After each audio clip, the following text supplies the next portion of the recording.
Dad, isn't it time for illegal ham in the face?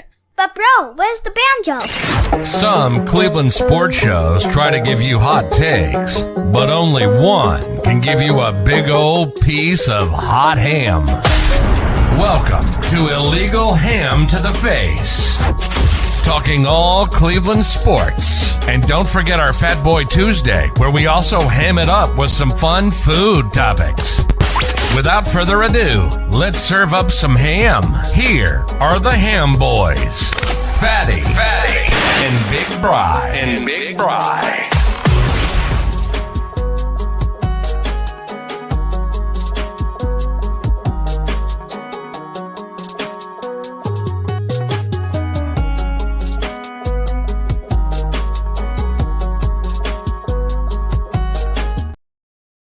What is going on, everybody? I am that fat guy, Jared Fatty Bates. Normally you see myself and Big Bry. Big Bry will not be here tonight. He is doing some things with the wifey, taking a little time off so that we could do the show tonight. But I did bring in a relief pitcher. Casey Kinnaman is joining us right now from the OBR and Network 216 and the PSP app or... PSF, yes, that's right. PSF Pro Sports app. Fans. You're just everywhere now. You're blowing up. Yeah, well, football season's a busy time, man, but I can't let it affect my mentals, man. Monday through Friday, I gotta stay positive regardless of all the bullshit going on in Berea. But this is a safe space. We're here so we can let loose and have a little bit of a therapy session. Well, we're going to need a lot of therapy tonight, especially with all the news that came out this week that we had. I do got to give Bryce some credit, which I will hear a little bit later. He called something last Tuesday, and I'm starting to agree with him and let it come to fruition because, tell you what, that man is a genius. He sits there and thinks about it, and I want to butt heads with him most of the time, but I can't on this one. So we'll talk about that a little bit later. Tonight's show, we're going to get into the Browns 49ers coming up. We'll talk about the Browns bye week. We will also get into our Fat Boy Tuesday, which is best chain restaurant meals, your favorites and everything else. Casey came up with that one. Our top three tonight will be our non-Browns players' jerseys that we would buy or wear. And then we will also do our shout-outs like we do at the beginning of the show. Our show is brought to you by Harold Keel and Lake Erie APA. Saw him this weekend. He did announce that he is getting us a heavyweight championship belt for our Illegal Ham Fantasy Football League. I can't wait for that thing. I think there's going to be pig on it and everything. I can't wait. We're going to get that hooked up. Please get a hold of him at Lake Erie APA. Get on the pool team if you want to play pool. Also, City Dogs Cleveland. Now, Casey, you know what's going on. We are 12 days away, dude.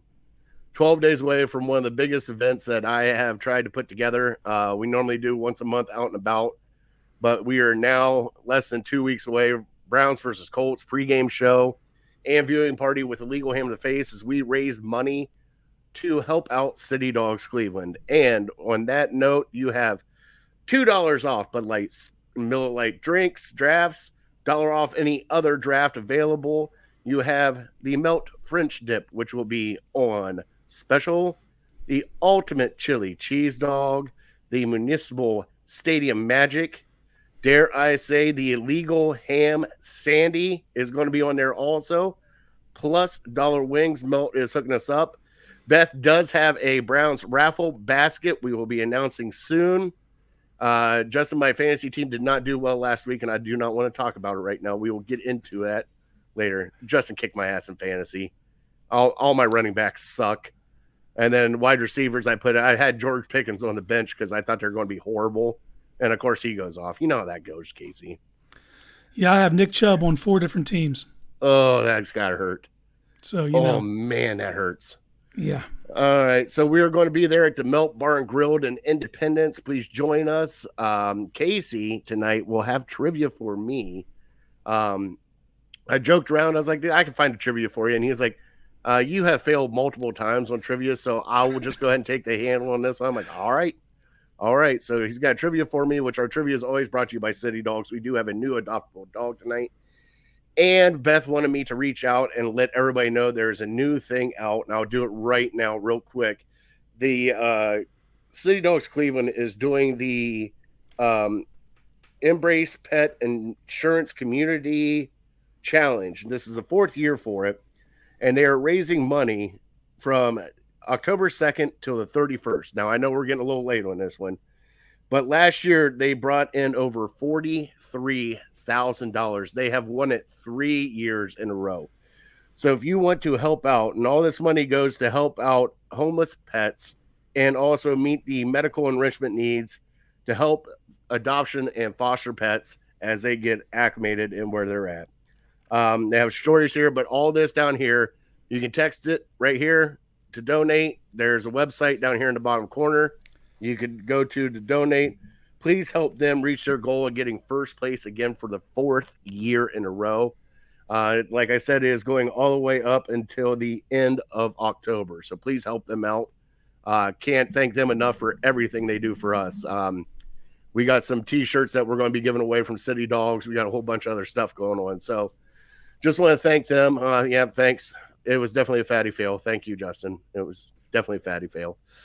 But on that note, let's get into our show. Now, Casey, you know how we always start our show. We always start our show with some shout-outs. Do you have any shout-outs this week since you're new into the seat over there? I'm going to start calling you Big Case. All right, is that all right? I'll take it. All right. Do I have any shout-outs? It could be anything, bud. It could be your Network 216 boys, you and Jacob doing your stuff. Yeah, man. I always shout out to Network 216. You know, they welcome me into the fam, and I don't have my own show, but I'm like Kramer. I get to just slide in and make a mess out of everything and then dip right back out. Yeah, I love that. It's beautiful. You know, it's that whole, like, you don't want to own a boat. You want to have a friend who owns a boat. Mm-hmm. So they have to take, and you just go on the boat. So that's where I'm at. So, yeah, much love to those guys. Shout out to my Dog Pound Daily guys. But I want to shout out my doctor.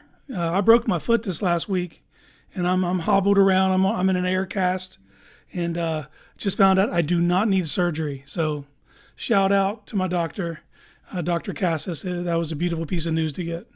How the hell did you break your foot? Old man shit. Straight up, was leaving my house for work, 6 o'clock, Saturday before last. Last step off my front porch, my ankle rolled, and my foot somehow just like got caught under me, and I just heard a obnoxiously loud pop. And at first I was worried I dislocated my ankle. Wasn't my ankle. I sat down on my front steps for about 60 seconds. This is all on my Ring Cam, by the way. You could hear it break on the Ring Cam. Sat on my step for about 60 seconds. Tied my shoe real tight. Stood up, walked to my car, went to work. I got about 10,000 steps that day. I got home and realized I made a grave mistake, and I've been icing and elevated ever since. I got to have x-rays, and they're like, yes, you did. You broke your 5th metatarsal, and I tore a tendon in my ankle. So, yeah, I'm laid up right now. This is me, you know, but unlike some people, I play injured. Well, that's a good thing. I mean, hey, it's amazing how old man shit catches up to you. It is amazing how I call that the sniper move right there, because you think everything's fine. It's going to be a great day. And then a sniper caught you right in the heel and you're down. So I'm going to be afraid to leave my house. I'm going to be afraid to just walk outside. I wish I had some epic story about how it happened, but nah, man, it was just walking to work. I was wearing slides, probably a mistake. I had to switch to shoes immediately, but yeah. I'm on the mend. I'll be back at him. Hey, I've had my share of that old man injury, like throwing out your back, just trying to get out of bed. That's always a fun one. You ever never done that before? That is not pleasant. I've reached over to get a book at the wrong angle. All of a sudden, something's out, and that takes all the fight right out of you. Oh yeah, I don't give a shit who you are. When you throw your back out, man, that's game. Justin said respect for playing injured. Thanks, Justin. Like appreciate it. Appreciate the recognition. Now, Justin is a Baker boy, so I just warn you now. Oh, no, I've seen the comments. Okay. But for the uninitiated, I'm usually skulking around these comments myself, so I'm aware of Justin and his game. All right, the only shout-out I got this week is I got to shout out everybody at work. We had one hell of a week last week. We got everything done before the rain happened. We went through our fall aerification, which is sun up till sundown, punching holes and just making a mess of everything on the golf course. So getting it done in the amount of time that we did and getting it done before it got rained on, and, you know, definitely helped out a lot. So shout out to everybody there. Also shout out taking the kids down to West by God, Virginia this weekend. We're going to go shoot some guns. So I can't wait for that.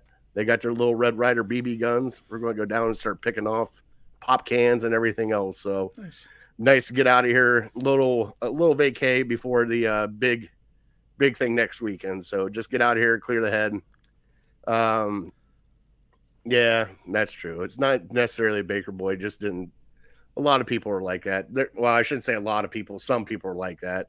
And then if you say that, you get called out like you're just, the worst person in the world. Casey knows. He's on Twitter. Oh, yeah. Yeah, it it's a war zone, brother. Yeah, it's a war zone. It's like, hey, you know how you go on Network 216, you pop in, you pop right back out, and you do. I like leaving little grenades when I leave, and I'll be like, oh, yeah, guys, thanks for having me on. By the way, Baker Mayfield's better than Sean, and I just roll right out. Just roll right out, and everybody's like, what are you doing? I'm like, see you guys next week. So, let's get into... Dude, let's do it. Let's just pull the Band-Aid off. Let's get right into our trivia. It is definitely trivia time, brought to you by City Dogs Cleveland. Let me do the sounder here for Casey as he prepares for his first ever Illegal Ham trivia.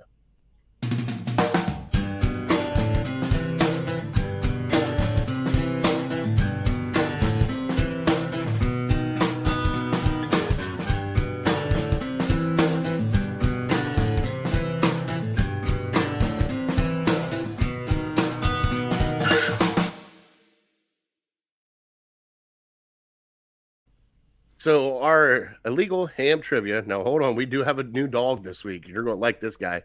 His name is Martini. Okay. So just imagine Martini coming up to you and licking your face. But here's the pictures of this dude. I can't wait because he is a gorgeous pup from City Dogs Cleveland. Right there he is. Martini is a handsome lug of a dog, which is one of the most striking features is colorings of his face. You'll see he's a lovable dog who needs happy to be there. He wags his tail nonstop. He has a playful spirit. He is also pretty well-rounded, nicely attentive to his person. He keeps his kennel clean, already knows how to sit well, and quite motivated to work for treats, just like all of us are. Right, Casey? Amen, brother. He has great energy level, infectious, cheerful vibe, and he's willing to engage in activity, but seems just as happy to sit and lean into a friend while soaking in head scratches. He is about to be 3 years old and weighs 60 pounds, technically 15. I rolled him up. But take a look at the size of this mammoth. He is just a big boy. So if you want to go adopt, look at that thing. Look at that. Just let it loose, buddy. If you want to adopt Martini, please go to City Dogs Cleveland. Everything's scrolling down here at the bottom. And like I said, they got their Embrace community insurance. Yeah, I already lost it again. I got to have that thing on another screen here, Casey. I got to get a different screen. But please help them out. They're truly amazing people. And, there it is.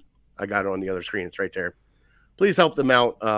Truly amazing people, Beth, and everybody they do there at Friends of City Dogs. Also, if you're going to the game this week, I believe it is section 121 or 124 in the dog pound.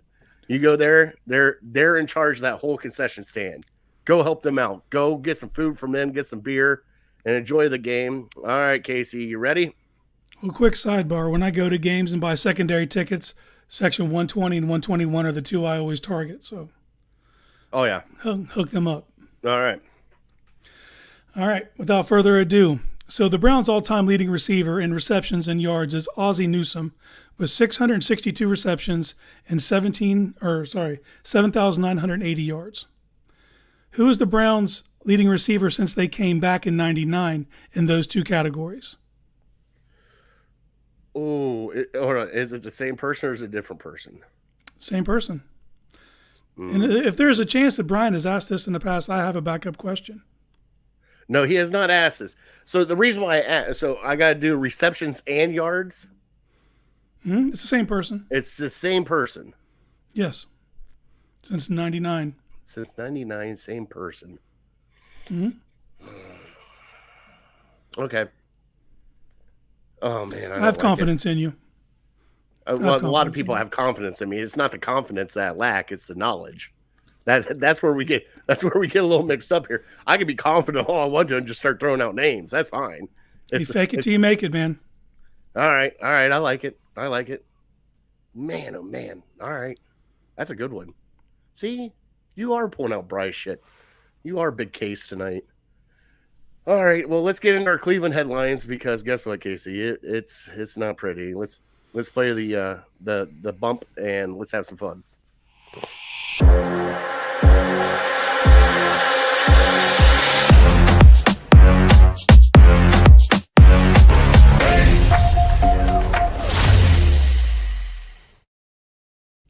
So first off, on your Cleveland headlines tonight, very first thing, Cavs are playing basketball. It's preseason basketball. When the hell did that happen? I keep forgetting that they play in October. So Cavs are playing basketball. Jared Allen is out with a bruised left ankle, something. So, but it's preseason, so we'll see what happens. What we didn't really get to talk about a lot was a lot of big trades happened in the NBA. While the Cavs were kind of in mute and a lot of big pieces were moved around. Dame was moved around and, a lot of big things going on. That was definitely the big one. Yeah. So how do you feel about the Cavs this year, going into this year with everything that moved around so far? I mean, they've got the same nucleus bringing back, and they were young, man. It's can they grow? It's have we seen their ceiling? It's a very intriguing team. There's still team players that need to develop.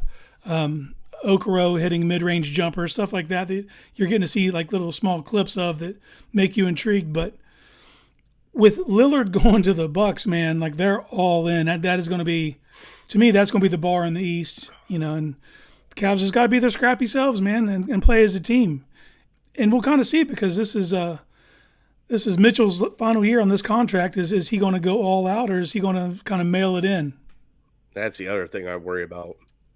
It could get dysfunctional. If it could get dysfunctional, if he is going to resign, if he doesn't want to resign, how that's going to look. Because I'm not saying he is that type of person, but we have seen some very disgruntled people when they don't get their money in the NBA and they just don't care.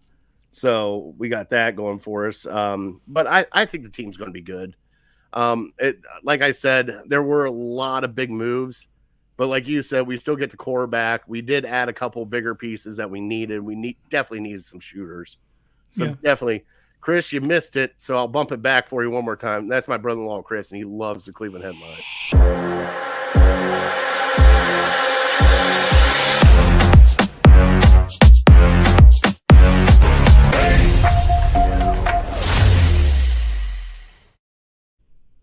And welcome back to your Cleveland headlines. He loves it. I love that kid. I think the Cavs are going to do just fine. I still think they're a top 4 in the East. I dare say 3, but we'll see how everything else goes because you never know what happens with Philly because that's a dumpster fire every year with Philly. Yeah. So we'll see what happens. The other news that has come out, we did go through the bye week. Nothing was done at running back. Nothing was done at offensive tackle. They did bring in some offensive tackles to take a look at. I did see they had like 5 of them they brought in and took a look at to see if they're going to do anything. The big name that's out there now is the left tackle from the Denver Broncos, seeing if that might be a trade piece. A lot of people have suggested moving DeJuan Jones over to the left side, and I think that is stupid. And I will explain why that's stupid because he is doing a great job at right tackle right now. Do not move him over to left tackle because that could be even more of a dumpster fire than anything else. He'll be learning a whole new set, a whole new system, and that's just not going to happen. Keep him where he is at, where he is doing good because you have Bitonio in a boot. You have Pokic, who is hurt also. Teller's banged up, and Jed Wills is just like the 7-Eleven door open 24 hours a day. So, Casey, did you see this report with maybe going after the left tackle for the Broncos? And there's a couple of free agent names they brought out. Do you think they will go after a free agent tackle? Here's the thing, man. It's October 10th. The trade deadline is the 31st. I think they know the writing's on the wall is for Big Jed. How long can they play it out? I'm worried that the longer they play it out, they put quarterbacks at risk. I mean, this dude has progressively gotten worse year over year. He's given up 19 pressures through 4 games. He only gave up 19 as a rookie an entire season. Where it's going south, and it's going south fast. So they know they need a contingency plan. How far are they willing to go? Here's the thing, man. If there's 3 games between now and the trade deadline, if they go 2-1 in those span and they're in contention, I think you see them make a move. But say they lose San Fran and then they turn around and lose to the Colts, I don't see them going all in with that kind of a record. You know what I mean? So, and it depends on Denver, man. We need Denver to keep losing. We need them to need to move on from some pieces, to need to start a rebuild. But they're in a similar position to us. Paid their quarterback a ton of money, traded tons of draft picks. Same thing for their head coach. Like, they're invested in this season. Are they going to be willing to just say, fuck it? You know what I mean? Let's unload all this talent. Because if you can get Garrett Bowles, you need to do it.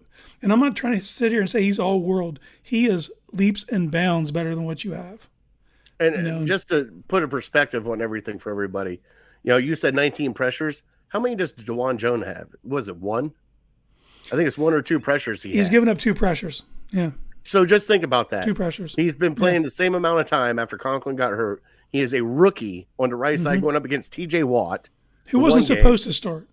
And he was thrust into it. He's given up 2 pressures compared to, and like I told Brian last week, the thing that frustrates me the most is, you sit there and you watch him and he gets beat and he just stands there and watches it. Like, it's just like, oh, what am I going to do now? I don't care. Grab him by the horse collar and yank him back. Like, if you're going to get beat, at least, do something exciting. A little something for the effort, man. Let me see find some work. A lot of times that's your gig, and when you have a quarterback like Watson who scrambles and keeps play alive, you can't just stop on the play. Like I've said it time and time again, he plays as if there's some internal whistle in his head that tells him to stop. And he just stops. It's like he gets like the 3.5 seconds and he's like, okay, oh, we're not done yet? Oh, yeah, okay. We're not at Alabama, Bo. You got to keep going. And what's really funny is all the other offensive linemen are running downfield to try to help block, and he's just standing there. It's like looking around. You want some popcorn or something, buddy? Like come on. Yeah, I mean, they're gonna start charging for season tickets before long.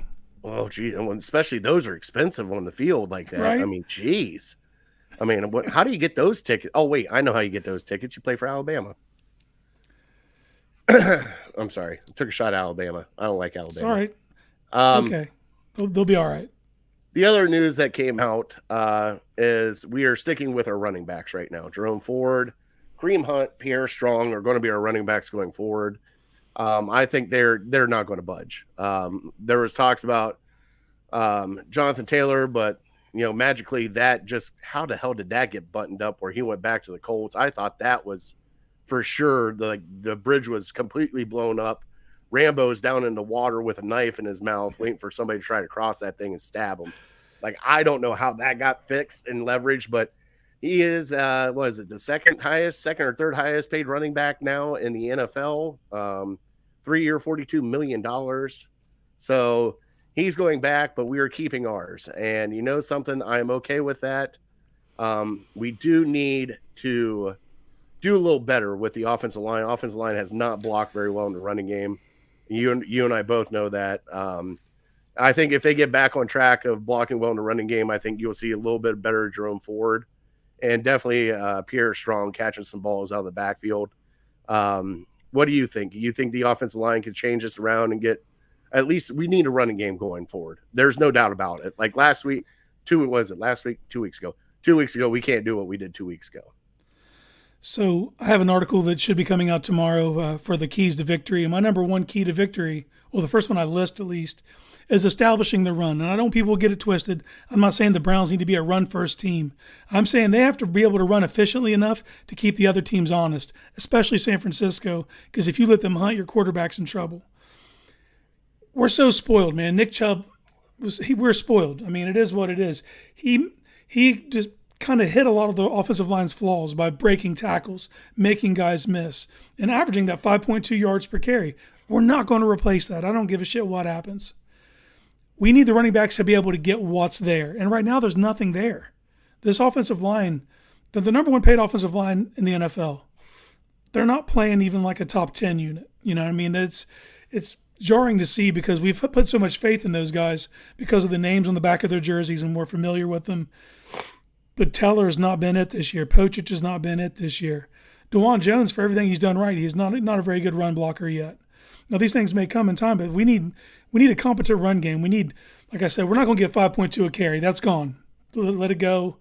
But if we can get Jerome Ford and Kareem Hunt to average between 3.6 and 4.1, that's enough to keep you up with the sticks. That's enough to get you in second and third and manageables, you know what I mean? And I put it on the offensive line, I do. And now, would it be helpful to have a game breaker tailback? Of course. Yeah. But I can't speak definitively on what Jerome Ford is or isn't. It's been such a small sample size, and the line has done him no favors. So to me, it all starts up front. You got Callahan running that group. They got to figure. They had this off week to figure stuff out, but then you find out Batonio's leaving practice yesterday on crutches. Mm-hmm. Not ideal, man. Not what you want to hear, because he's the one guy you thought you could count on. So it's tough sledding. But yeah, I put the onus all on the offensive line. To be honest with you, they're paid too high to perform the way they've been performing. And I kind of put a little bit on the tight ends too. They need to get in there and start chipping the blocks and getting some holes opened up. Yeah. Harrison Bryant had a bad day blocking against the Ravens. Very bad. Stefanski needs to start scheming up. There's a way you can scheme up to get a running back loose. It's not that hard. Mm-hmm. Whether you do a tight end pull across and take out the nose, or they do so. He is from this is the one thing that really aggravates the shit out of me. He is from that Kubiak tree, right? Mm-hmm. What are they known for? Any running back can run the football in that scheme. Yep. And I don't know, because Shanahan's part of that scheme. Yeah. And Shanahan's evolved, though. Oh, Shanahan's evolved. I'm not saying he hasn't. Yeah. But if you look back at all the running backs that they have built up and shelled out, they are no-name people that are just going nuts. And it's like, why can't we do that? Yeah, and you're seeing it in Miami right now. What it comes down to is just getting that space. And once you get that space and everything working right, like Jerome Ford isn't going to blow the doors off at anybody, but he's got enough speed to get downfield. Yeah. Kareem Hunt is not the running back that we used to have, all right? No. People need to just check that for a second. He is not the savior. He's going to get you 3 yards hard in between the tackles, and he needs to start doing that instead of trying to bounce out. And Pierre Strong is not that guy. Pierre Strong is the guy that comes out of the backfield, catch a little screen pass, give you a little dart and dunk on the outside.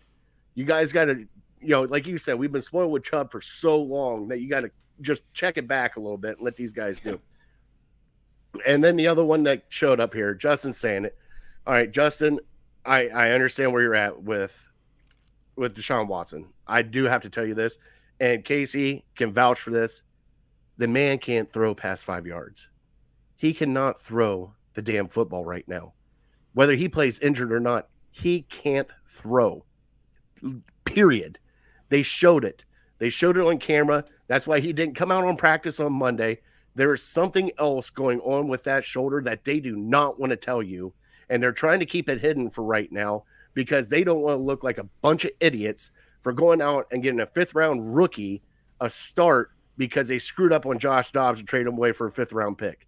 That's what this is going on. The front office is trying to save their ass right now because Deshaun Watson, whether it be a torn rotator cuff, I don't know. They said a deeply rotator cuff contusion. Like, I understand, dude, you got hit hard. I get that. But, man, he cannot throw the ball. And why would you have him out there if he can't throw the ball? It's not going to help us any unless he can throw left-handed. That's where I kind of get confused, man. He got that injury in the third quarter, and he went on to have a great game after that hit. And something stiffened up. Something happened. I was so, like, anyone who's around me, any group chats, they never said they had an MRI. They kept saying it was a shoulder bruise and he was day to day and they were working through it, yada, yada. When he couldn't practice on Friday, that's when they got the MRI. Not Wednesday when he showed up and couldn't throw. They should have walked his ass to the machine, find out what's going on in there. And then they keep, saying just a shoulder bruise. And then during the game, Evan Washburn comes on and he said there's fluid in the rotator cuff, which is swelling. Mm-hmm. Well, how come that wasn't disclosed? How does this guy know it? But, either they are hiding something from you. It's more than and we don't want to hear the word rotator cuff, point blank. We've heard enough of that word in the last 3 years. But you got, if he can't go, he can't go. How long's that hold up? How long can he go for? Yeah. That's scary, man, because they got the best medical procedures you could do, man. You couldn't have better therapies. You couldn't have ice and stem. Like, there's no way they haven't been trying to get it healthy. But if he still can't throw it, and look at him, and they said he threw better indoors Monday. Well, of course, we didn't see it, but that's what they're saying. Well, of course, Grain it's of not salt 40 with- degrees outside in Cleveland like it is now. Grain of salt with everything they say. But they're saying he's progressing, so they're not as worried. But the story keeps changing, man. And like, All the time. It's all the time. here's the big thing for me. Is it's a separate injury. This has nothing to do with Baker Mayfield. Everybody keeps trying to link the things. But for us fans, there's a continuity of something behind the scenes is wrong. It's the same kind of he said, she said nonsense. And they always talk about how Andrew Berry and Kevin Stefanski are in lockstep. That's great, and that needs to happen. But the players need to be in lockstep with the coach. And there's all these different messages. And now you're seeing posturing where things are getting leaked. Leaked from who? Watson's camp. They're trying to paint narratives. Someone's going to be the fall guy in this, and people are jockeying for position. Mm-hmm. That scares the shit out of me, man, because that's stuff that happens right before everything goes to hell. And that's where we're at right now, is we are in limbo hell. And Justin brought up, he goes, not to be a dead horse, why Baker Mayfield. They didn't let Baker Mayfield play injured. Baker Mayfield played injured. Now, that was on Stefanski. Stefanski should have pulled him off and done it, but Stefanski was going to let him hang himself. And that's because Stefanski didn't like Baker Mayfield. We get that. We know that whole narrative, but also it was his non-throwing shoulder. But that hasn't really changed from now. Now they're saying that Deshaun decided not to play. So it seems to be the protocol that the player makes the decision. Mm-hmm. Which behind the scenes, yes, you 1,000,000% have to take the player's input. Can you go? Or can you be effective to lead the team? But the message to the people has to be that we decided. We decided it was best for the team that he set out this game. Instead, it was he said he couldn't go. Man, you can't be telling the media that. Whether it's true or not, there needs to be a unity, and it's fractured. And what's crazy is the last thing we seen from Watson on the field was throwing a bomb to Amari and going and try to chest bump Stefanski. Like, it was like at an all-time happiness high. Like, oh, it's starting to click. That's the last image we have of him on the field. And since then, a bunch of nothing. But it also leads me to believe, like, are we overreacting? Possible. These are just too familiar feelings for us to feel like everything's slipping, you know what I mean? But the reality is they're 2-2, and I don't mean to be the bearer of bad news, probably catching an L this Sunday. Even if Watson does play, you're playing the best team in the league currently. But on the other side of that game, there's a bunch of winnable games. Not just one or two. Yeah, there's a slate of them. You got the Colts, who is out without Anthony Richardson. Gardner Minshew is going to be playing. You got the Seahawks, who have not looked as great. You got the Texans. You got, so. Arizona, you got Denver, Chicago. That's a ton of winnable games on your slate. So it's not all lost, although it feels like shit right now. You know what I mean? Yeah, and this is on, and this is where I give Bri credit, because you and I were talking about it. Bri came on last week and said, something? If he's not 100% healthy, we're playing Nick Bosa, we're playing 49ers.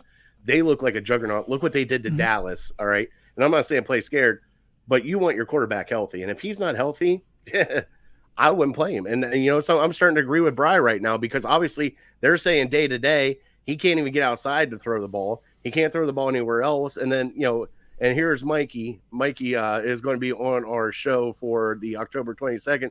So what happened in the off time that he's hurt? And it's like, this is the last image. Like, he was jumping to go with Stefanski, and now he can't even lift his arm over his head. Like, what has happened?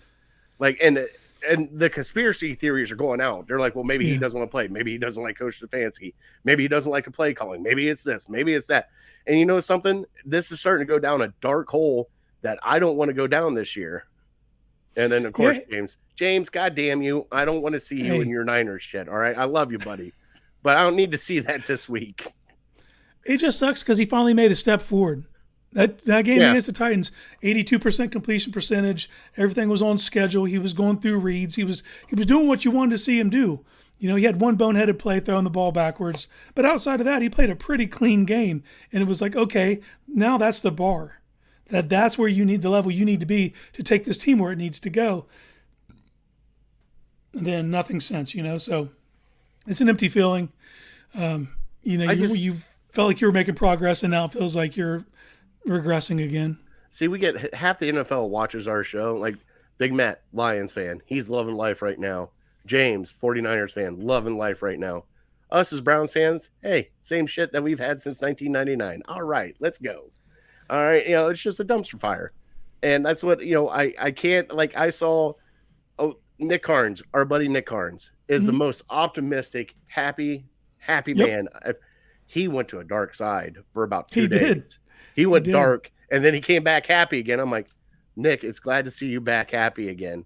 He goes, I just want, you got to go dark every now and then. And I think the reason why is because, like you said, there's no true answer. You got Stefanski saying one thing, Andrew Berry saying one thing, Tom Pelissero saying another thing.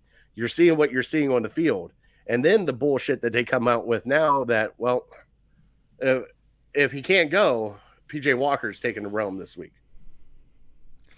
Not Dorian Thompson Robinson, who they, and I'm sitting there going like this. I'm like, hold on here. Hold on. All right. So now this is where we're going.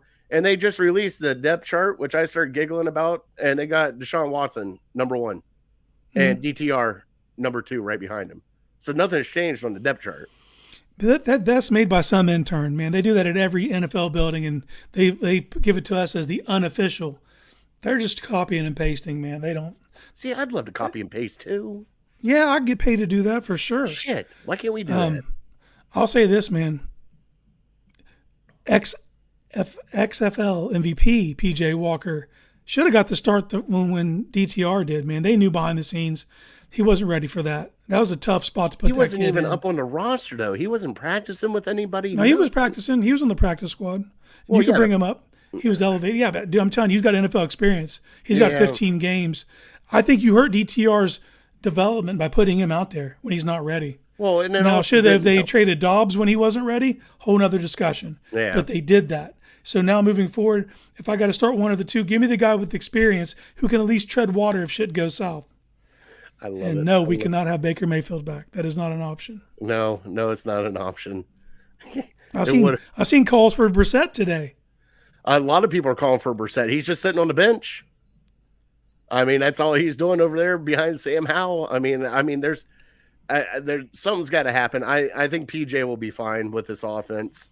He's not. I don't expect him to win either way. So it's I just don't want to destroy DTR before he gets a chance to develop. I think that would happen. You don't want to Deshaun Kaiser. You don't want to just destroy his confidence right out of the gate. It's easy to do. Yeah, no, trust me. Hey, we've seen it for 23 years. Yeah, absolutely. It's not that hard. Hey, let's just run through them. Brady Quinn. Colt McCoy came out on the other side, though. There's another name that keeps coming up. A couple of those guys have ended up being journeymen who have hung on. Hoyer still can get a spot on a roster. So, I mean, some of those guys it just shocks me that that the front office would go with a rookie. Now, we were happy because all Browns fans saw him in the preseason, like, dude, this kid is lighting it up. Let's go. Mm-hmm. Like, we were all excited, like, wow, look what we found. We finally found a gem in the 5th round. Like, everybody else finally, like Brock Purdy, like Tom Brady. Heaven forbid, Tom Brady. And we're like, yeah, let's do this. And then when the time comes and it's like, oh, shit, what did we do? And that's exactly what he wasn't doing. Stefanski did him 0 favors. Oh, no, that's the other thing. Like, Stefanski goes, well, we had a game plan. I don't give a shit. You had a rookie quarterback in there. You could change that game plan anytime you want to. Well, here's the thing. So that was going to be the game plan for Deshaun Watson, who couldn't throw a fucking football? You're telling me that was the plan? To make him take deep shots? Come on, man. Like that there's the disconnect. There's the inability to pivot and to make adjustments. And that's my biggest beef with Stefanski. Sometimes he doesn't have a plan B, man. And this league, people take things away from you. You knew you were going into there with a 5th round rookie. Like, yeah, he looked good in the preseason, but let me say this: the preseason is a liar. Oh yeah, and we'll fall for it every year because if you haven't seen football in so long, that things look shiny and new, and it's like, oh, this guy. Temper the expectations, man. He's a good athlete, and I still think he'll be the long-term backup for this team. But he's got to develop, man. Throwing him back out there, doing him a disservice. Yep, there it is. Bring back Jeff Garcia. Call it a day. Here we go. We're just bringing back everybody. Bernie's still available. He'll be all right. He'd get the ball out quick. He would get the ball out quick, and he recognizes blitzes. Those are the two things he never got enough credit for. Thoughts on people losing their minds, saying the Browns' chances in this Sunday's games are not good at all. Okay, so NFL, it's a coin flip. No matter what happens, it's a coin flip. Like, yeah, anything can happen. They could come here, and guess what? The weather's not going to be great. I get that. The weather's supposed to be shitty. It's supposed to be rainy. It's supposed to be cold. It's Cleveland. All right, they're coming off of a Sunday night game that they just kicked the shit out of Dallas, coming in not knowing if Deshaun Watson's going to play, thinking they can roll over somebody, and it might be just a sloppy game. But the thing is, the thing that kills me about this team, about its coaching staff, about this front office, is one, they are not fucking Pittsburgh Steelers. Look what the Pittsburgh Steelers did against Baltimore Ravens. They can mud up a game and come out with a win. We cannot do that. I don't know why we can't do that. We have not been able to do that for the past decade, is mud up a win and come out with a win when you need to. And guess what? They do it all the time. You want to know why? That head coach knows how to coach. And I'm still in a limbo right now with Kevin Stefanski, if he can be that coach. And honestly, right now, what we're getting fed the past few years, he's not that coach because he's not going to change. Yeah, and you're starting to see the narrative now. I've seen it a couple of times where, will he even be judged for this season because of Watson's shoulder injury? It doesn't matter because we're there now, man. Whatever happens this season is what happens this season, and this is the season for which he will be judged. Yeah, you gotta make lemonade, brother. Whatever. I don't look around the league. These kind of things happen. You got to pivot. You got to be able to make something happen.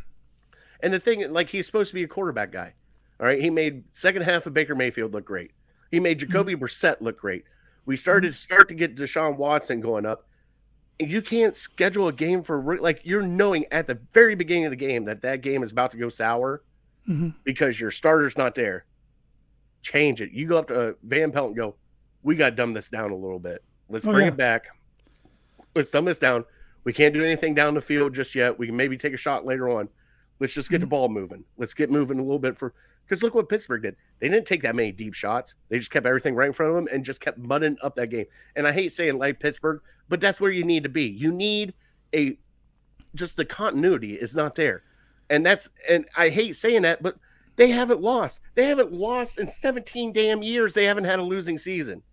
Yeah. Like, that's the thing. Like, and people are sitting there like, well, what do you want to be? Because they don't lose.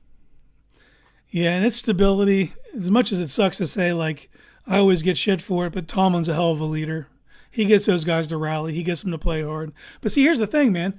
The Browns have a better defense, in my opinion, and can win games like that if they would play in that style, if they had to. They didn't choose to, like you said. They didn't give that kid any answers to the test. They just sent him out there, and it was all downhill. It's the inability to adapt, man. This is the league. You got to be able to think on your feet and move. And you have the way the team's constructed to play with nasty defense. Just don't lose it on offense, and you can hang in those games. Now, they'll be low scoring and ugly, but at the end of the day, that Pittsburgh win against Baltimore is going to count just as much as a win where if you win by 30. They compound the same. So win ugly when you have to. You don't want to win ugly, but if you need to go into your pocket and play that card, you should be able to. And I don't know if they just don't have the grit or what it is. It's You're puzzling. They don't have the toughness to dig down deep in that pocket and go after it. Maybe just not. Admit it. And I get that. I can question that too because at that point in time, that's when your head coach knows how this game is going to turn out within the first 7 minutes of the first quarter, and watching the game, and he should know. And at that point in time, you're on the headset with your offensive coordinator. You're going, all right, dude, it's going to be a tough one today. We can't do shit. This is what we need to do. Let's change some things up real quick. And then just do that. It's not that hard. It is not that hard. I don't know why we have to make it that hard, but it feels like we got to do rocket science when we don't need to do rocket science. You just need to go like this. Light the fuse, let it blow up. You don't need to add electrical to it. You don't need anything else to it. Just light the fuse. The way I'm looking at it, especially this Sunday, I know people were hung up, and I was seeing that the message earlier about, why are people saying we have no chance this Sunday? And anything can happen. The Colts beat the Chiefs last year. Anything can happen. Don't put all your eggs in this basket. This isn't the week for it, man. This don't live or die on what happens this Sunday against the 49ers. The 49ers have outscored their opponents by 99 points this year. I mean, if you lose to them, it's no shame in it. They're playing like the best team in the league. What you want to see is competitive no matter what. Now, if you go out there and get boat raced, yeah, it's going to feel down. But you want to see them go out there and you want to see them fight. You want to see them get every inch they can. If they pull it off, great. Just show up, man. Show the hell up. Show up for the fans. It gets disheartening, And the thing that I'm worried the most about is we're going to waste these great defensive performances by an offense who can't get it done. And over time, that defense won't be able to keep the same intensity up when the offense does not hold up their end of the deal. No, that defense is going to go, fuck you. If you're not going to help us, we're not going to help you. And that'll fracture a locker room. That'll just fracture the locker room, and then we're tailspin. You know what I mean? So, but and that's go ahead. And that's you need to. If you get blown out, this is just. It's going to be a dumpster fire again next week if you get blown out, and that's what everybody's kind of expecting. I'm not expecting a blowout because the weather's going to be shitty, you can make this a football game and you can stay into it, but you have to be smart about it. And what I say by be smart about it, take your points when you get them, punt when you have to.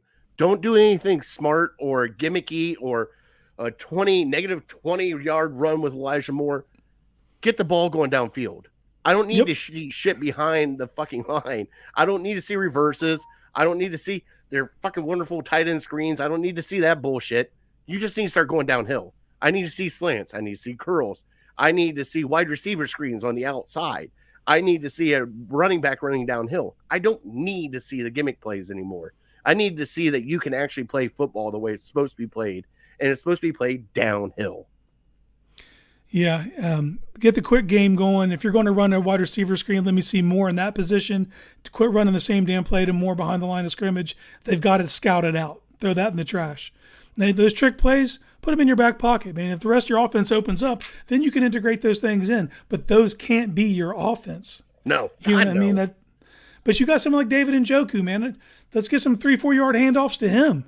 Let's just pass it, just get little quick pop passes. Whatever it takes to get the quarterback in rhythm. Get the ball in playmakers' hands in space going north and south. It's pretty simple. My keys to victory, besides just to get any semblance of a running game, just to keep the defenses honest. You're playing a team like the 49ers. They live off yards after the catch. Christian McCaffrey, Debo, George Kittle, they'll throw it short of the sticks because those dudes can make dudes miss and break tackles, and they get a ton of yak. Tackle, man. This is the week. You get one-on-ones, tackle. You're going to get off the field on third downs if you can tackle. You also got to pressure Purdy. I went back, I watched his first 5 games from last year, and he won all 5 games, and everybody was hype on him. He was making a ton of mistakes. Dudes were dropping interceptions left and right. Watching his games this year, that kid is processing at an elite level. Elite. You got to speed that up. Speed up his clock. Miles, Za'Darius, Obo, blitz him, keep Purdy under pressure and force him into mistakes. And the last thing is, and they have yet to do it this season, win the turnover battle. Right now, the Browns are -7 in the turnover differential. The San Francisco 49ers, shocker, number 1 in the league, +7. Take that. Win that small thing, and you actually will give yourself a chance on Sunday. You don't win the turnover battle, it's a wrap. All right. I'll give my keys to victory. First off, you got to get a running game. I don't care how you get it, and it doesn't have to be stellar. You just got to be consistent with it. Don't go away from it. Keep running the ball. It's going to be, from what they're saying, I mean, it's going to be a lot of rain. It's going to be a shitty game. Just run the ball. All right. 2, if he's not healthy, don't play him. I'm tired of this. Well, throw him out there. Obviously, this game will get him more injured than anything else, and especially if Jed Wills is going against Nick Bosa, that scares me more than anything else. Because after this, like it's not even like he's getting beat on just weak stunts right in front of him, and I can't look at him anymore. I can't. I was hopeful. I was very hopeful that at least he'd be as solid, and he's not even solid right now. Like he is like D+ maybe. Number 3, wide receivers, you got to do your job. Get the ball, hold on to the ball, try to get some yards after catch. I know it's going to be tough. I know it's going to be hard. But you got to do something to help out your quarterback. number 4, Stefanski. Stop trying to be smart. I know you went to wherever the hell you went to, and I know it's an Ivy League school, and I don't give a shit. You look at this game right here, it reminds me of unnecessary roughness, playing in the hurricane. Little field goal will go a long way. And finally, my last one, defense, is going to be all on you. The one thing you do have to do, you got to tackle. You cannot miss tackles. You miss tackles, that's where they gain the extra yards to beat you. You keep them in front of you. You tackle. You do not let them go over top of you. You will be okay. You'll be in this game. And Bryce said it best in this text right now, because we'll give our scores here real quick. But let's bring up Bryce's wonderful text message to me, because I love that kid. Bry picked the 49ers to win 24-13. All right. He said that's if Watson plays. If he's out, it'll be worse. You need a workman type effort to go against the Niners. Just get in, get out, and win. Kind of boring, never too close. All right. Just got to have a boring game. It doesn't have to be pretty. It could be the messiest game in the world. Just win and get out if you can. I am going to go with Bry. I am going to go 26-18 Niners. That's like I said, that depends on if Deshaun plays. If Deshaun plays, I might switch around a little bit, but from what we're hearing, it's Tuesday. We don't know if he's going to play or not. So that's where I'm going to go with mine now. Casey, how do you feel? Unfortunately, I feel similar. I think it's going to be like a 27-17 type affair. Got the Niners. They're humming right now, man. They're a buzzsaw. If you watch what they're doing on offense, they're able to Purdy. It comes down to Purdy processing. They got CMC. They'll lean on him. I think they're going to start to pull the reins back on him a little bit, because he's getting overused, and the last thing they need is for him to be hurt. So I think you'll see a bit of a mix between him and Foster. Debo, big game. Brandon Ayuk, no one talks about that kid. He's good. He's lethal. Kittle's what Kittle is. You know what I mean? They're a buzzsaw right now. I also will go preface it with this. This is just me, and people might get mad. If Watson is unable to go, I'm sitting Miles and I'm sitting Joel. Yeah, no, I get it. They're both hurt. If you're going to sit Watson, let's sit those guys, and I hate to say it, let's punt on this game. Sucks. God, I know, man. Oh, it sucks for me to think about it, but we got to be real. I'm being serious, man. This Sunday is not the season. There's about 6 games after this Sunday that could make your season. Oh, Casey, you're killing me. Like, it sounds like a preseason game. Like, yeah, they shouldn't fucking play. Like, no. Why would you put them in there? Oh, God. The bad thing is I agree with you. Like, that's the thing that kills me, is I agree with it. Like, if that's where it's going to be, I'm going to sit there. Hey, you might as well. Here, let's do this. I'll make a phone call to San Fran tomorrow, and I'll call Shanahan and be like, guess what, buddy? You don't even have to come out on the plane. That's fine. You guys just stay there, okay? We'll take care of this. We'll call the league office. We'll say, what do you guys want? 31-17, 31-14? That work for you guys? Okay, we'll do that. We'll pad up the stats, and then you guys can just stay there in Cali. We'll stay here. Nobody gets hurt. Nobody gets injured. And let's just move on. Now, the reverse is, I hope we just jinx the shit out of ourselves and the Browns just tear them in half. Oh, God, I hope so, dude. That would be something that this would be the Browns. This would be the Colt McCoy year of beating Tom Brady and the Patriots. Mm-hmm. That's the year it would be, because I was actually at that game. That was my first Upper Deck Browns game. Nice. Peyton Hills ran wild, baby. Oh, doing witness protection. I don't know what's going on, man. I know he saved those kids' lives, and he was in I know he wasn't ICU for a minute, and then I seen him on Good Morning America talking to Strahan. That's the last I've seen of him. Oof. All right. So Justin said San Fran with the W, not putting a score to avoid negativity. So Justin's saying San Francisco 75, Browns -6. Hey, he might not. Shanahan's going to try to put a 50 burger up. He's going to try to stick it to Haslam. He's always going to. All right, so Justin wants to know, is that an Ecto-1 on Casey's shelf next to the Batman mag? This is Thor's hammer. Well, guess not, Justin. He's got some cool stuff back here. Man, I got to step up my game. I look at that. I try to move it around from time to time. I got some artifacts around here. You're starting to look like the ESPN people, where you're just putting books up to act like you're reading shit. Like Dude, I've read most of them. I've read most of them. Don't you lie to me, Casey. Here's the thing. The only thing I said when I was getting anything that I haven't read, I will read. I only get football books. I dumb it down. There's nothing existential up here. You're not going to find me with anything that's too highbrow. Got a couple Terry Pluto books. He said in the box. No, if he's referring to this, I don't think that's on a box. He said, hell, I got a Thor's hammer for finishing a metal race. Well, I got Thor's hammer too, but I can't tell you where it's at. Hey-o! Oh. All right. On that note, let's switch over to our fantasy football update. Is there anything else you want to hit on real quick about the Browns before we move on, Casey? Nah, man, just everybody hold fast. The season isn't over on Sunday if the Browns lose to the 49ers. Just trust the process. Lean into the process, like Barry said. Just enjoy it. Just come out and party with us and watch them kick the shit out of the Colts at there we go. Road in Independence, right there. Just come out with us. Get to drink, get to eat, have a good time, donate to City Dogs Cleveland. What's better than that, right? Nothing. You're going to make an appearance, right? You're going to come on for a few minutes with us, right? I'll come on with you, but I won't be there in person. I'll be there in spirit. Suck. I know. Hey, one day, man. One day I'll make the trip back up there, and it's that's the weekend of me and my wife's anniversary. So that was a non-negotiable for me. I understand.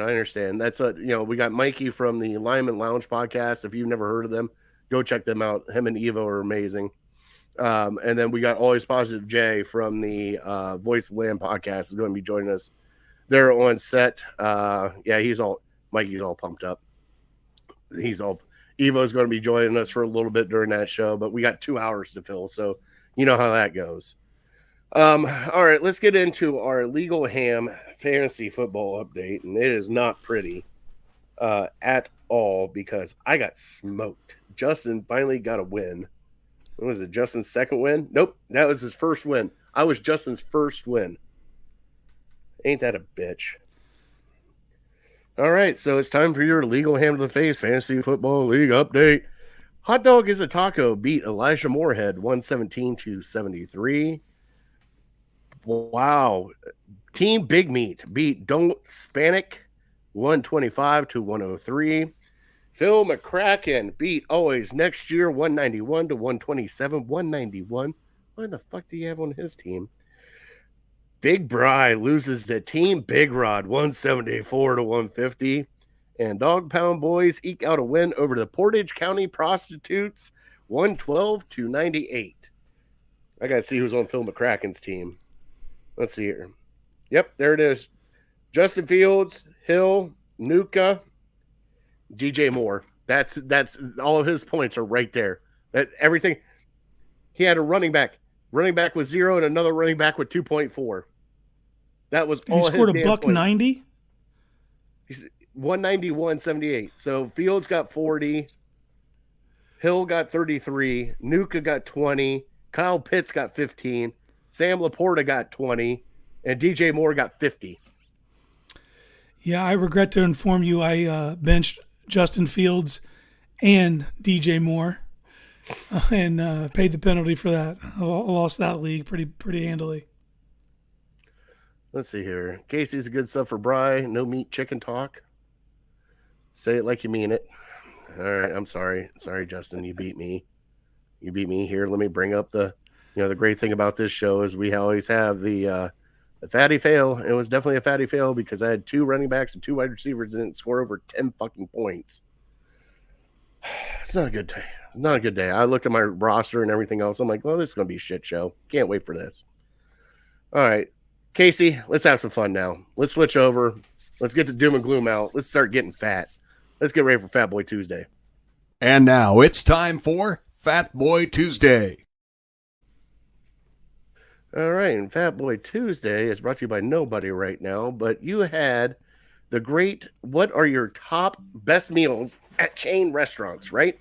Mm-hmm. So yes, tell sir. me how you're wanting to do this. Well, man, chain restaurants get a bad deal, and I honestly believe if you can eat local, you should eat local.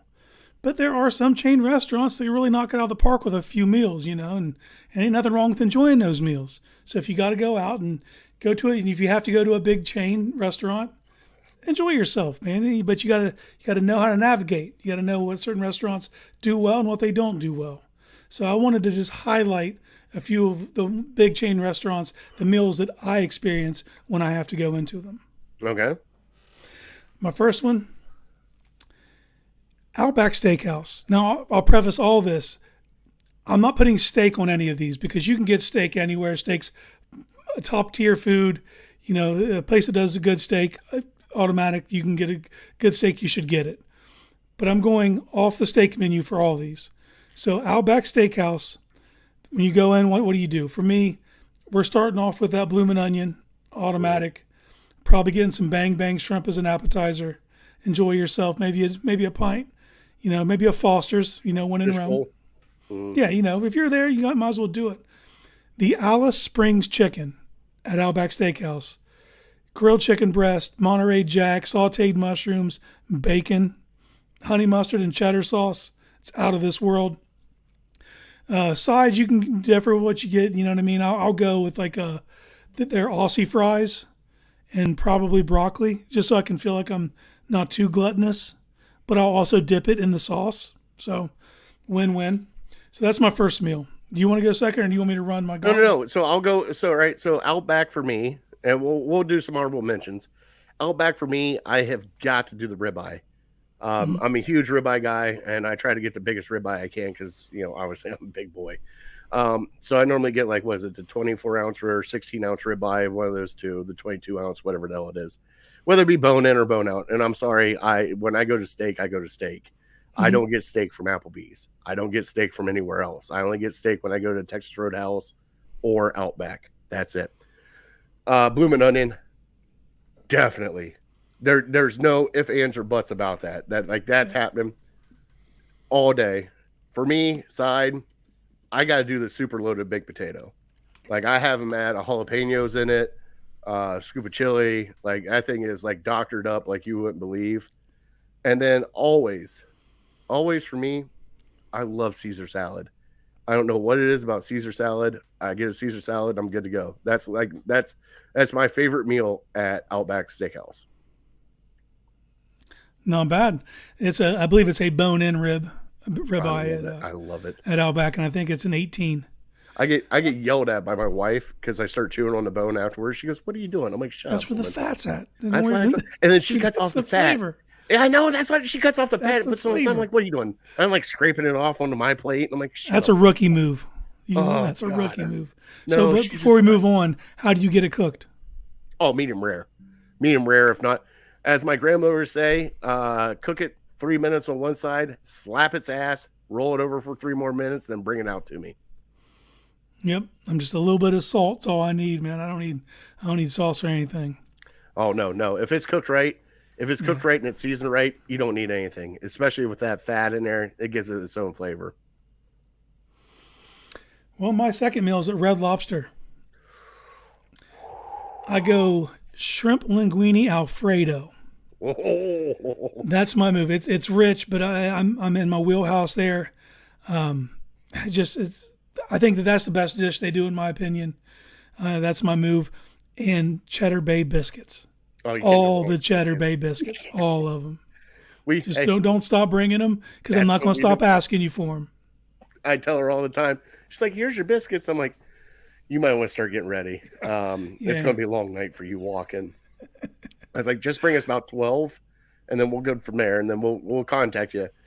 Red Lobster for me, oh my God. So now I got to tell you about Red Lobster because, my wife's allergic to shellfish. So when I go to Red Lobster, buddy, I'm a monster. You look at me you ever see the one fat guy that puts the bib on and then hunkers down at the table and hikes up his pants. That is me at Red Lobster. And I get everything. I get the bacon rack scallops. I get the shrimp scampi. I get the shrimp cocktail. I get the lobster tail. I get anything and everything I can get my hands on there. So there is nothing at Red Lobster that is off. Everything is my favorite there. Everything. an expensive night out too. I know it is. I know You might it as well is. enjoy it if you're there. Well, the one thing that I lucked into is my kids aren't allergic to shellfish. So that's one thing me and my boys get to have together is like we can go out and get like shrimp cocktail and get sushi and things of that nature where, mama can't die and I don't have to stab her with an EpiPen and I don't have to explain things to them. And, we just have a good time together. So, to be honest, Red Lobster, shrimp scampi for me. Love shrimp scampi. What's the one with it's a lobster tail, shrimp scampi, and I believe if you can get crab legs with it, which sometimes I don't because it gets a little messy. But there's a fish that always goes with it, like the orange roughy or something. There's a breaded fish that goes with it. That's normally what I get there. Sounds delectable. My third is Texas Roadhouse. I go to Texas Roadhouse. Obviously, you're getting the biscuits, you're the rolls. You're getting those rolls sent on a conveyor belt. Keep them coming. Full rack of ribs. I go there for the ribs. That's my move. And I'm green beans and a sweet potato. There it is. You're just like for the collar. Just for the collar. I'll eat them, but they're there for the collar. But I just get a full rack of ribs and I'm in heaven. See, that's the one thing I don't do. Like when I go to places like that, like I know they got good ribs. I just don't think ribs when I go there because I see the steak. Mm-hmm. Like, and that's the thing. Like now there's times I have deviated off the menu and got like their pork chops. Like they're double bone-in pork chop and it's really freaking good. Don't get me wrong. But like every time I go to like Texas Roadhouse or Outback or something of that nature, it's always, I got to have steak. Like I don't veer from steak because I don't get it that often. I think that's why. Yeah, I could name steak for all of my restaurants. Steak's my favorite food in general. Steak and bacon. Those are the two things that compete in my world. And if you could put bacon on the steak, I'll take it. But I just wanted to kind of liven it up a little. For me, ribs, man, and there's some spots I can go to, like they're independent restaurants that I think have top tier steak and ribs. But for all the big chain restaurants, I think Texas Roadhouse has the best ribs. All right, so Justin said, let's see here, Wendy's, Frosties with fries. Yeah, I got to go there. There it is. Pizza Hut, jalapeno pineapple pizza. Yeah, I kind of go with that. I do the spicy Hawaiian too. Cheesecake Factory grilled portobello mushroom sandwich. Now, Justin is not Never had it. I've never had it. Now, I've never had Cheesecake Factory. Ever. The reason why is everybody tells me it's delicious, but they said, everybody tells me they got a menu of like 106 pages and it's overpriced. So like, I kind of it is. I just like, okay, well, if I want that, let's see here. Chili's. Oh, there it is. Chili's Southwest egg rolls. He's not wrong. He's not wrong. Definitely not wrong. Let's bring up some fun ones here. Let's see here. You already did that. What about Olive Garden? Do you have a favorite Olive Garden one? Dude, I'm pretty copy and paste when I go to Olive Garden. It's soup, salad, endless soup and salad deal. Okay. And I'll eat Alfredo while I'm there, but I'll eat pounds of that salad. I don't know what it is, and I'll get the chicken gnocchi in my soup. Man, that's that's a lunch spot for me. I'll go there and hurt myself for lunch, go home and sleep for a few hours. That a boy. That actually does sound good now. I'm gonna go to you. Hey, can we go to Olive Garden? That's big negative. All right. Well, I tried. Swing and a miss. Swing and a miss. No, I kind of like the Alfredo there. I always get the chicken Alfredo, and then, like you said, that salad. You can't just stop it. No, like just keep bringing it out. Just, but let's see here. Applebee's. Now I'm going to start with Applebee's. All right. Now I know Applebee's has got some really good stuff, but my favorite at Applebee's is the riblets. I get the little riblets at Applebee's, French fries, and that is just like my go-to comfort food there. If I got to switch it up, they do have that Fiesta lime chicken that they have there, which is fantastic. And I'll get that, but most of the time it's riblets. I get the riblets, gnawing those little baby bones. I don't care. I'm a monster with it. They put us in the corner when I get them, and I'm all right with that. Full disclaimer, man, I haven't been in an Applebee's probably 6 or 7 years.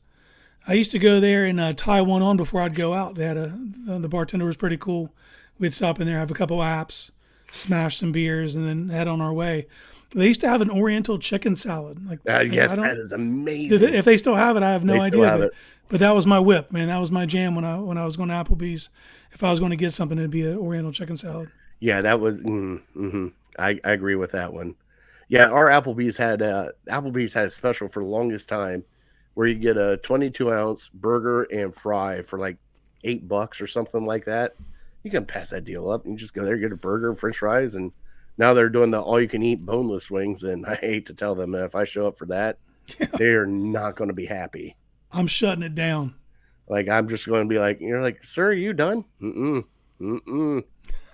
Sir, we can only do 6 at a time. No, you cannot. You bring me 12 to 20. Don't mess I around. get 2 of those moving. All right. Hey, when you bring one out, put another one down. Hey, just like when Red Robin used to do the endless fries, like you can have bottomless fries.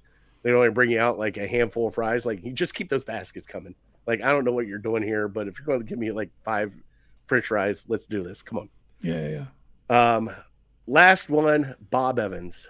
And Bob Evans is home here in Ohio. Mm-hmm. Great for breakfast, great everything else. What's your go-to at Bob Evans? Well, I've been in Gallipolis, was the first ever Bob Evans. I've been to that Bob Evans farm several times in my youth. I'm a breakfast any time of day guy.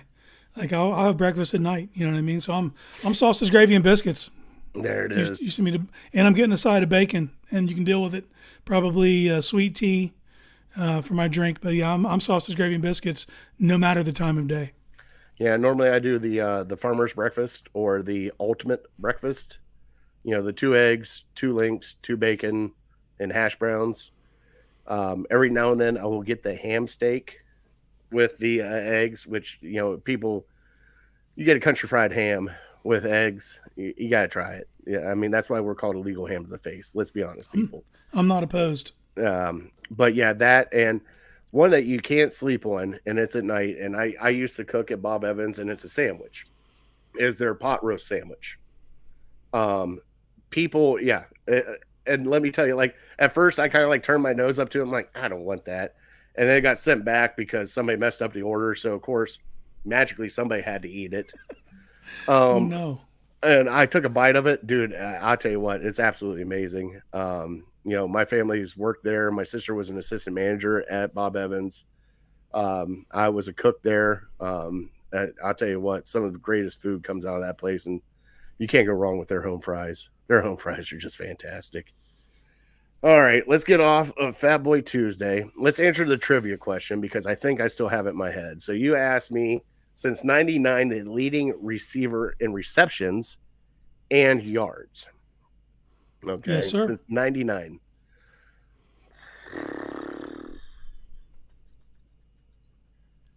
I have 3 in my head. First one is Jarvis Landry. Next one, Josh Gordon. Is he a Michigan guy? No. Oh, shit. Now I don't know. The Michigan guy was number 2. Michigan guy was number 2. Mm-hmm. Chris said he likes that pot roast sandwich, too. Yeah, that pot roast sandwich is banging. Michigan guy's number 2. Who am I missing? Is it a tight end? No. Not KJ.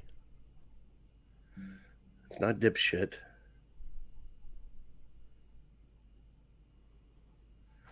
Who am I missing? Tell me. I'm losing it. You said the initials and said it wasn't him, and I don't know why you said it wasn't him. What, Kevin Johnson? Yes, sir. No. Yes, sir. Oh, my God. Kevin Johnson has 315 receptions. That is tied for 4th all-time with Brian Brennan.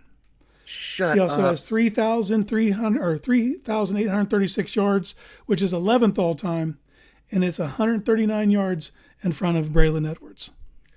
Holy shit. I miss Kevin Johnson. He was not the greatest, but he just played. Yeah, he played. He was a 2nd-round pick. Syracuse, played with Donovan McNabb in college. Undersized guy, but him and Northcutt were kind of the same cloth as far as the size. Now, was he the one No, I have to. You got to refresh my memory. Okay, so I remember the very first win was New Orleans. The Hail Mary on The Hail Mary, was that Halloween. him? Yes, sir. Okay, God damn it, I knew it was Yes, him. sir. KJ.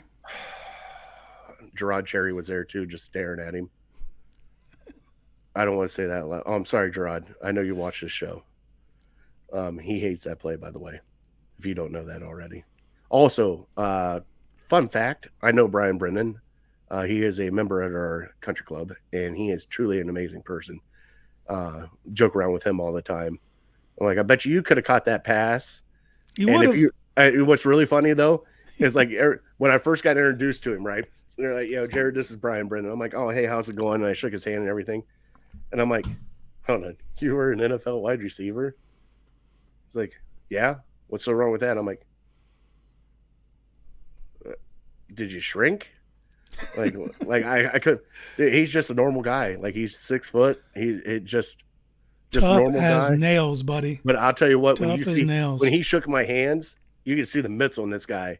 I bet. Holy cow! I bet, just man. Unreal. Dude was automatic on third downs, over the middle, snags, would take it in traffic. You know, he was elite hands. Unreal. One of the best in Cleveland. I love that man.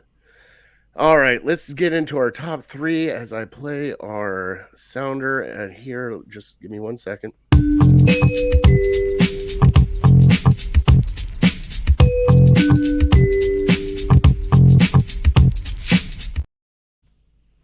All right, our top 3 tonight is non-Browns players' jerseys. Now, normally I like to have fun with Brian about this because, we always get like the homer in us where we get Ohio State players and Michigan players, and everybody's like, blah, blah, blah, blah, blah, blah.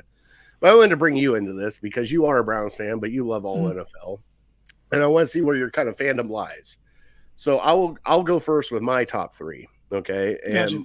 my number 3, first, I would love to have a Desmond Ridder jersey. Only because I was a fan of him at Cincinnati. I know it's not looking so great down in Atlanta right now, but I was a fan of him at Cincinnati. Everything he did there at Cincinnati to make Cincinnati, pretty much a powerhouse for about 4 years that Fickle was there. So number 3, Ridder jersey. Number 2, I gotta go with Dicker the Kicker. You give me that Dicker Kicker jersey. I just want that jersey just to have that jersey. And my number 1, and Brian's going to hate this, and I don't give a shit. Anytime that you can get your last name on a jersey, you got to get it. Give me that Jesse Bates jersey. There we go. There's my 3. What about you, bud? All right. Mine are all former players. None of them are currently in the league. Deacon Jones.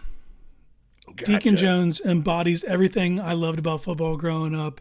The no apologies mentality. He couldn't have played in the league today. He couldn't have talked in the league today. No. But, man, that man was serious. And just to know how all the other Hall of Famers held him in reverence. He'd hold court every year at the annual dinner at the Hall of Fame. I don't know, man. To me, that's a special human. Played at South Carolina State, by the way. I actually rep one of their hats. South Carolina State was Harry Carson, Deacon Jones, Marion Motley. They all went to that school for 1 year and then went to other schools. But yeah, Deacon Jones, man, from the Fearsome Foursome, I'd be rocking that. My number 2 might be controversial, but it isn't to me. When the Browns were no longer a team from 1996 through 98, those 3 lonely years, I lived vicariously through Ohio State players. That's who I rooted for. Didn't mean I really rooted for the team, but I rooted for the player. So players like Sean Springs or Joey Galloway, or Corey Stringer, Eddie George was my dude. Oh, yeah. Eddie George is my dude. That's right. If I could get that Oilers jersey, that 27 Oilers powder blue, I would be rocking that. That was... Yeah. And if interesting fun fact, anybody who's a crossover listener to Off the Leash on PSF, I one time got to lift weights with Eddie George. I was at an Ohio State football camp, and we were with the defensive lineman. We were in the weight room, and he was doing a demonstration of snatch and cleans. And my partner was a kid I went to school with named Arthur Adams, who ended up going to Ohio University to play defensive tackle. He was about Eddie's size in high school, and Eddie picked him out of all the kids in the room because that was my partner. I got to tag along and witness incredible strength at close up. So Eddie George will always have a special place for me. I know he was an Oiler. It is what it is, man. I appreciated his game. And number one, man, it's Barry Sanders. Barry Sanders. I grew up in awe of that dude. And I grew up in a household, and I wasn't born into Brown fandom. I chose the team myself. But then my mom started dating a guy who essentially became my stepfather, huge Browns fan, huge Jim Brown fan. Jim was, when he was in junior highs, when Jim was killing it, he told me, he was like watching Barry run. He's like, this is the closest thing you will have to something like that. Or Walter is Barry. So I appreciated his whole career, even though he was never a Brown, obviously. Just to pay close attention to him and be in awe every Sunday, I'd be rocking that 20 from Detroit. I always remember the rumors because my stepdad got me onto the Browns. And I always remember the rumors when they were first coming back. You know, they were doing the expansion draft and everything. They're like, he just retired. Yeah. Barry Sanders is going to come out of retirement and play for the Browns. I'm like, no, he's not. He already had a garbage team. Why would he come to this garbage team? No, he's going to come out of retirement and play for the Browns. Like, well, his dad was a Browns fan. His dad's favorite player was Jim Brown. His dad would tell Barry, "You're not as good as Jim," which I think is kind of shitty to do to your son. But the all-time great Jim Brown, you're not going to get there, son. Yeah, he let him know. But I would have done it. All right. So Justin said Eddie George, Bo Jackson, and McNabb. That's a really good one too. I got a story real quick for McNabb. Okay. So the Browns were on a bye one time, and I lived in Chillicothe, Ohio, which is closer to Cincinnati than it is Cleveland. And there was a girl that I knew who had season tickets to a Eagles-Bengals game. She said, "Do you want to come?"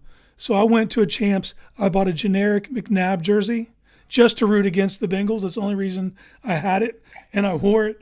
And I don't know if anyone here is familiar with the Aqua Teen Hunger Force. There's a character on it named Carl. I used to be able to do a pretty spot-on Carl. I used that accent the entire time I was in the building, yelling, "Go Eagles." I had so much beer thrown on me. That game ended in a tie. It was the worst game I have ever seen in my life. But I did own a McNabb jersey at one point in time just for that occasion. All right, Casey, we're going to get out of here, buddy. Thank you so much for filling in for Big Bry. Love having you on the show. You know that. You're the best. Let everybody know where they can watch you at, bud. Well, you can find me on Twitter, giving my horrible takes at Casey_Kinnaman. That is like cinnamon with a K. Shout out to Nick Carnes. You can find me on Network 216. I'll be jumping in pre-games, post-games, occasional shows. I'll be on the Dog Chug next Wednesday night at 10 o'clock. I'll be on Sports for CLE on Cleveland.com tomorrow at 4:30. Catch us on PSF, man. Get the app. Pro Sports Fans. We do live streams every Friday night, 9 o'clock. It's me and Jacob Roach. We do live game watch-alongs. It's a ton of fun. And hell, man, I think that might be about it. Oh, yeah. Dog Pound Daily's the label that pays. You can find all my writing there. All right. Mikey said LaDaine Thompson tried in. Oh, man. Oh, those powder blues. Ooh, electric. All right. Well, we are definitely a legal ham to the face. Like I said, come out October 22nd. Join me, Mike Carlisle here from Lyman Lounge. You got Always Positive J from the Voice of the Land. Big Bry will be there. Beth and everybody from Friends of City Dogs. City Dogs will be there. There's going to be food. There's going to be drinks. There's going to be a pregame show. There is going to be a watch party afterwards. Just come out and have a great time. Watch the Browns with us, beat up on the Colts, and just have a great time. And, 20%, there's a flyer on our page and on City Dogs page. You show that flyer there. It's a dime to donate. 20% of your bill will go to City Dogs Cleveland, no matter what happens. That's a great thing that Melt puts on for fundraisers. It's amazing. 20% automatically goes to City Dogs. And we're trying to raise as much money as we can for them. We will have, I believe, a 50-50 going. There will be the bucket at the table as we're going. If you want to donate at the table, we'll be calling in people. Casey will be calling in at some point in time. I'm sure of it. Evo will be calling in at some point in time. I'm sure of it. We're going to have a great time. We're going to be there for 2-hour pregame, 11 till kickoff. Once kickoff happens, we're shutting it down. At halftime, we're doing a melt challenge where we'll bring it back on. Somebody's going to do a melt challenge. All right. And then we will cut it back down again and just enjoy the day. So come out, join us October 22nd at Melt Bar and Grill in Independence. It's going to be a great time. And Casey, I can't thank you enough for joining us. You're amazing. All your stuff's amazing. Go find Casey on all of his platforms. Does amazing stuff, especially that PSF app. I watched a little bit of him and Jacob, and I love it. You guys get into the nits and grits, as I like to say it, because they can't play it on 92.3 anymore, and that was one of my favorite things, the nitty-gritty football. But they do a great job on there, and like I said, Network 216, those boys are killing it right now, and you're going to be on the Dog Chug. Please go check out our friends at Dog Chug. Roger's amazing. Love those guys over there, and they love to have fun. By the way, Roger likes to sip a lot. You got to make him spit or something, all right? They do a spit, sip, or chug, and it's almost like, like okay or crap, and he just likes to sip all the time. You got to cure him of that. All right, I'll do my best. All right, we want to thank our troops, first responders, for everything you do. We want to thank City Dogs. We want to thank Harold Keel and Lake Erie APA. We are definitely uncorked, unloading. We're out. Thank you guys so much for watching. See you.